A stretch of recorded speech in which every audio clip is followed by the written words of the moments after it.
stefansupermart.com. Although the Greek election has provided some relief for the markets, the European problems remain intense. But how will the Eurozone crisis weigh on Eastern European equities? With us today is Stefan, portfolio advisor at Charlemagne, and advisory of Manulife Eastern Europe Group of Funds, to share with us his views. Hello, Stefan. Thanks for joining us. So what's your investment outlook for Eastern Europe in general in the second half of this year? And how will the Eurozone crisis weigh on Eastern European equities? Yeah, well, first of all, thank you for giving me the opportunity to talk a little bit about Eastern Europe and the investment opportunities there. I think generally we're broadly positive about Eastern Europe as a region, and I think it's important to differentiate between Western Europe and the Eurozone problems and the relative strength of the Eastern European economies, where you really find very little government debt, very little private debt, very, very solid banking systems, very strong consumer confidence across the region, continued strong consumer demand, and really GDP growth rates which are significantly in excess of what we're seeing in Western Europe. So, we believe that there is actually not going to be significant contagion between Western Europe and the Eurozone and Eastern Europe. And we believe that if you look at valuations today, Eastern Europe represents a very compelling investment story. Just to briefly put that into context, today Russia is trading at a 50% discount to the global emerging market universe.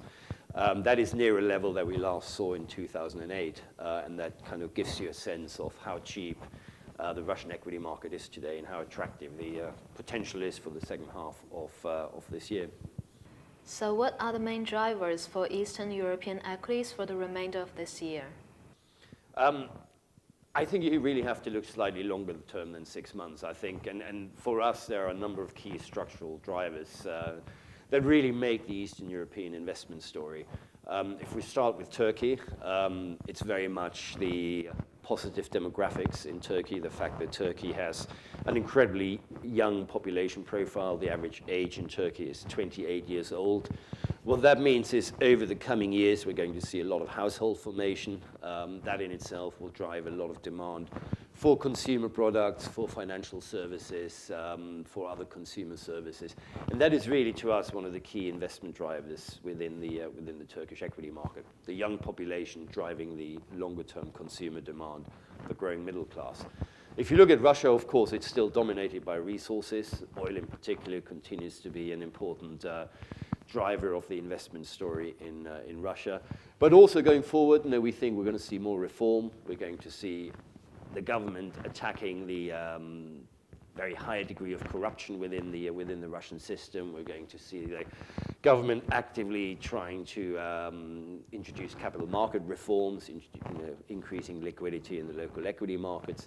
And also very importantly, and this is a multi-decade driver, we believe that increasingly there's going to be more and more trade flow between emerging markets. The significance of trade with developed markets will decline over the coming years and decades, and that to us is a very strong structural growth driver for not just Eastern Europe, but emerging markets in general, and Russia will be one of the key beneficiaries from that. Within the region, which countries are you more in favor of? You've mentioned Russia and Turkey. Are these two countries likely to do better than others? Absolutely, and it's those two countries that really ultimately make up the largest and most liquid markets within Eastern Europe, and it's those two countries that we're most excited about. I think it's very difficult to choose between one of these countries. I think they're different investment stories, but I think they're both in the long term structurally attractive investment stories. Shorter term, clearly a lot will depend on the oil price. If we see further pressure on the oil price, then Turkey is likely to outperform Russia. Conversely, if oil were to spike up again, we could see a reversal of the recent trend of Russian underperformance versus Turkey. But again, I would sort of emphasize that I think you need to look at Eastern Europe and emerging markets in general as a long-term investment story. I think it's wrong to focus on the next 6 months. What will drive these regions are the structural changes that we've already highlighted. And what are the implications for Russian economic development of Putin's victory in the election? Yeah, I think first of all, the key to understanding Russia is to realize that things happen very slowly. So any reform that we talk about is likely to take a number of years. But what is very obvious is that the government, and of course one of the big election themes was corruption and trying to deal with corruption. The government is clearly committed towards reducing the level of corruption within the system. They realize it is counterproductive in terms of attracting investment to Russia. We're going to see reforms in terms of capital markets, making access easier for funds to invest directly in the Russian market.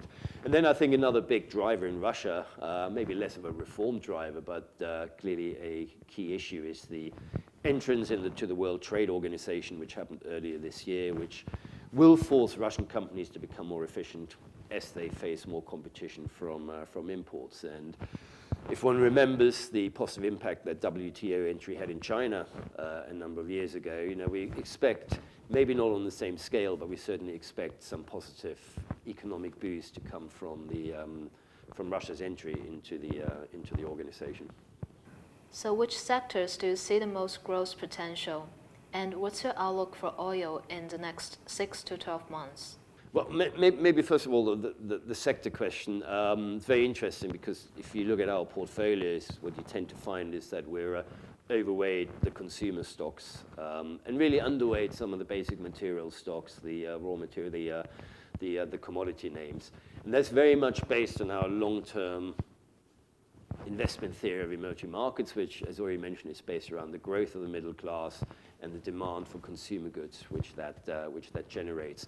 So for us, Eastern Europe is not just a commodity story. It is really more a story of an emerging middle class, rising incomes, and the demand for products that generates.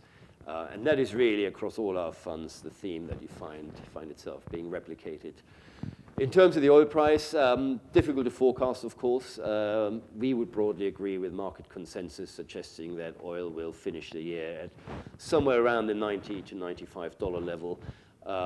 If we see oil stabilizing around current levels, then overall that's broadly positive for the Russian economy. That would still mean an average oil price for the year closer to $100, which is fairly close to the Russian budget break even.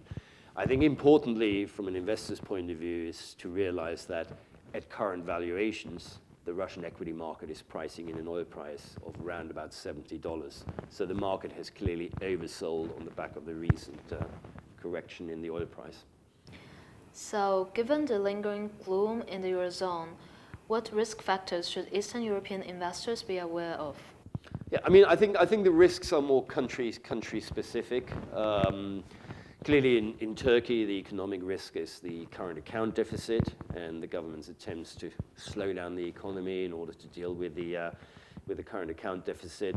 In Russia, obviously, a short-term risk would be further pressure on the oil price. But what I would highlight is that I think the economic issues that we face in Eastern Europe can be dealt with through sensible economic policy, and what we're seeing across the region is independent central banks, a commitment to keeping inflation low. That is a big differentiator with Western Europe, where the problems clearly cannot be solved simply through sensible economic policies, but require a political change and a political transformation. So some of the risks that we face in Eastern Europe, some of the economic issues, I think they're much easier to solve. And again, that suggests to me that it is an attractive region to invest in, certainly relative to developed markets.